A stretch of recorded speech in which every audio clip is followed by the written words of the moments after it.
आज Doubtnut app download करें। Doubtnut पर अपने सभी गणित, रसायन विज्ञान, भौतिक विज्ञान और जीव विज्ञान के डाउट्स का करो सफाया। बस प्रश्न की फोटो खींचो, एक ही प्रश्न को क्रॉप करो और तुरंत वीडियो सोल्यूशन पाओ। अभी डाउनलोड करें। हेलो दोस्तों, तो यहाँ पे हमें प्रश्न में दिया गया है कि P1 और P2 क्रमशः दीर्घवृत्त x² / 16 + y² / 9 बराबर 1 के एक और इसके सहायक वृत्त पर संगत बिंदु है। ठीक है, तो ये P1 और P2 हमारे जो है क्या है, ये संगत बिंदु है। ठीक है, ये हमारा P1 किस पे है, दीर्घवृत्त पे, और P2 कितना है, किस पे है, सहायक वृत्त। सहायक वृत्त क्या होता है? सहायक वृत्त होता है कि जो हमारी दीर्घवृत्त होती है उसकी जो दीर्घ अक्ष होता है, ठीक है, उसको व्यास मान के बनाएगा जो वृत्त होता है वो हमारा सहायक वृत्त कहलाता है। ठीक है, अब यहाँ पे बोला गया कि यदि P1 पर दीर्घवृत्त का अभिलंब, तो ये P1 पर हमने अभिलंब बना दिया है। ठीक है, ये जो हमारी रेखा है हरे रंग की, वो हमारी P1 पर दीर्घवृत्त का अभिलंब है। OP2 से Q पर मिलता है, तो ये हमारी क्या है, ये हमारा बिंदु जो मूल बिंदु उसको हमने O नाम दे दिया। तो OP2 से किस बिंदु पर मिलता है, Q पर, मतलब हमने OP2 को आगे बढ़ाया तो ये जो हमारे P1 पे अभिलंब था वो इसको Q बिंदु पर मिला। ठीक है, जहां O मूल बिंदु है। ठीक है, तब हमें क्या ज्ञात करना है, तब OQ की लंबाई बराबर होगी, मतलब O और OQ मतलब मूल बिंदु से Q तक की दूरी हमें बतानी है। और यहाँ पे हमें 4 विकल्प दिए हुए हैं, इनमें से हमें सही विकल्प का चुनाव करना है। तो सबसे पहले अगर हम दीर्घवृत्त पर, ठीक है, हमारा जो दीर्घवृत्त होता है उसका जो समीकरण होता है वो क्या होता है, x² / a² + y² / b² बराबर 1। ठीक है, तो यहाँ से अगर हम देखें तो हमें दीर्घवृत्त का समीकरण क्या दिया हुआ है, यहाँ पे हमारे दीर्घवृत्त का समीकरण है x² / 16 + y² / 9 बराबर 1। तो यहाँ से अगर हम तुलना करेंगे तो a² बराबर हमें 16 मिलेगा और b² बराबर हमें 9 मिलेगा। ठीक है, सहायक वृत्त क्या होता है, तो जाहिर सी बात है ये हमारा इस वृत्त के लिए जो 0,0 होगा वो क्या होगा, केंद्र, और ये जो दीर्घ अक्ष यहाँ से O से इस बिंदु की दूरी, ठीक है, ये बिंदु हमारा क्या होता है, a,0। तो a यहाँ से कितना आ जाएगा, 4, तो ये 4,0 हो जाएगा। उसी प्रकार ये बिंदु जो होता है हमारा -a,0 होता है, तो ये -4,0 हो जाएगा। उसी प्रकार से ये बिंदु जो होता है वो 0,b होता है, तो यहाँ पे b कितना आ जाएगा, 3, तो ये हो जाएगा 0,3, और उसी प्रकार से ये हो जाएगा हमारा 0,-3। ठीक है, उसके बाद क्या होता है कि यहाँ से यहाँ तक की जो दूरी होती है हमारी a के बराबर होती है। ठीक है, अर्ध दीर्घ अक्ष इसको बोलते हैं। तो यहाँ से अर्ध दीर्घ अक्ष की दूरी कितनी हो जाएगी, 4 के बराबर, जो कि हमारी a के बराबर होती है। ठीक है, तो यहाँ पे क्या था हमारा, यहाँ पे अगर हम वृत्त की त्रिज्या देखें तो कितनी हो जाएगी, 4 हो जाएगी, अर्ध दीर्घ अक्ष के बराबर। तो वृत्त का समीकरण क्या हो जाएगा, वृत्त का अगर हम समीकरण लिखें यहाँ से, ठीक है, तो क्या हो जाएगा, वृत्त का वृत्त नहीं, जबकि ये होगा सहायक वृत्त, तो यहाँ पे लिखेंगे सहायक वृत्त का समीकरण। तो सहायक वृत्त का समीकरण हो जाएगा, चूंकि केंद्र 0,0 है, तो ये x² + y² बराबर r² होता है, और r कितना है, 4, तो 4 का स्क्वायर 16। तो हमें सहायक वृत्त का समीकरण मिल गया, हमें दीर्घवृत्त की समीकरण पता है। ठीक है, अब हम P1 और P2 प्राचलिक बिंदु मान लेते हैं। तो प्राचलिक बिंदु क्या होता है, अगर हम P1 की बात करें जो कि हमारा दीर्घवृत्त के लिए प्राचलिक बिंदु होगा, तो वो होता है हमारा a cos theta, b sin theta. ठीक है, और यहाँ से a b का मान अगर हम रख दें तो a का मान कितना है, 4, तो ये हो जाएगा 4 का cos थीटा, और b हमारा 3, तो 3 का sin थीटा। ठीक है, उसी प्रकार से P2 हमारा क्या है, वृत्त का प्राचलिक बिंदु।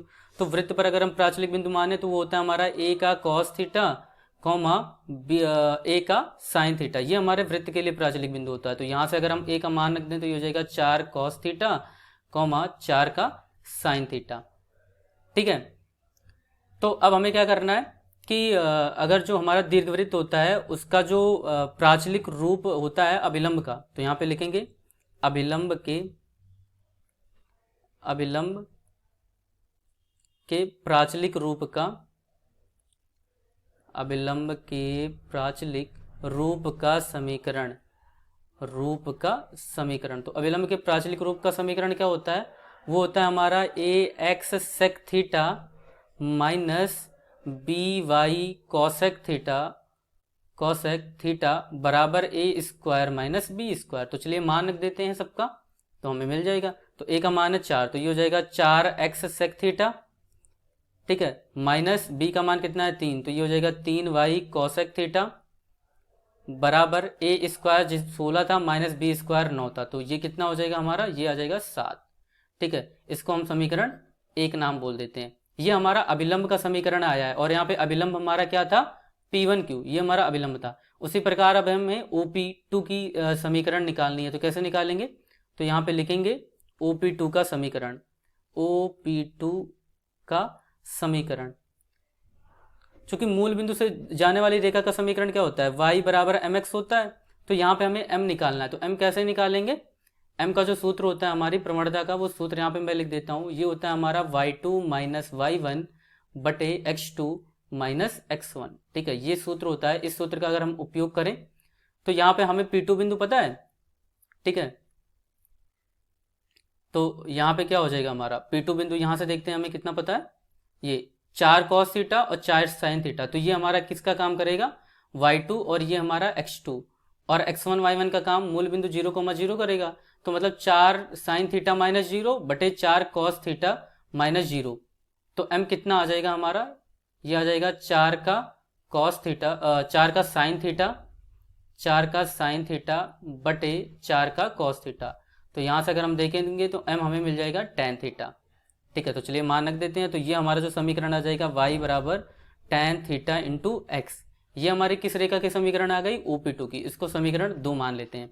अब इन दोनों का हमें प्रतिच्छेद बिंदु क्यों निकालना है, तो इन दोनों को हल करना पड़ेगा। तो जाहिर सी बात है, हम समीकरण 2 का मान, y का मान क्या करेंगे, इस समीकरण 1 में अगर रख दें तो यहाँ पे लिखेंगे कि y का मान समीकरण 1 में, y का मान समीकरण 1 में रखने पर तो क्या मिल जाएगा हमें, हल कर लेते हैं। तो ये कितना हो जाएगा हमारा 4x sec थीटा। ठीक है, माइनस क्या था, 3y cosec थीटा। तो ठीक है, तो 3 cosec थीटा तो रहेगा हमारा, और y की जगह पे कितना आ जाएगा हमारा tan theta into x, tan theta गुणे x। ठीक है, बराबर कितना था हमारा 7। तो ये बराबर आ जाएगा 7। तो यहाँ से अगर हम देखें तो x दोनों में उभयनिष्ठ आ रहा है। तो ये हो गया, इसको हम लिख सकते हैं 4 बटे में cos थीटा। ठीक है, माइनस उसी प्रकार इसको लिख सकते हैं 3 बटे में sin थीटा। ठीक है, cosec थीटा नीचे आएगा, और tan थीटा को लिख सकते हैं sin थीटा बटे में cos थीटा। ठीक है, ये बराबर, और x हमने उभयनिष्ठ ले लिया, बराबर 7। तो यहाँ से हम देखो sin थीटा से sin थीटा कट गया, ये आ गया x, और 4 में से 3 गया 1 बटे cos थीटा, बराबर कितना आ गया 7। तो यहाँ से अगर हम x का मान देखें तो x का मान हमें मिल गया 7 का cos थीटा। अब x का मान 7 का cos थीटा आ गया, तो यहाँ से y का मान कितना आ जाएगा, y बराबर हमारा tan थीटा इंटू एक्स था। तो ये हो जाएगा tan थीटा, और x की जगह पे हम रख देंगे 7 का माफ करना दो 7 का cos थीटा। तो ये हो गया 7 का cos थीटा। ठीक है, तो ये हो जाएगा हमारा 7 गुणे ऊपर बचेगा हमारा sin थीटा, और ये cos थीटा, और cos थीटा नीचे कट जाएगा।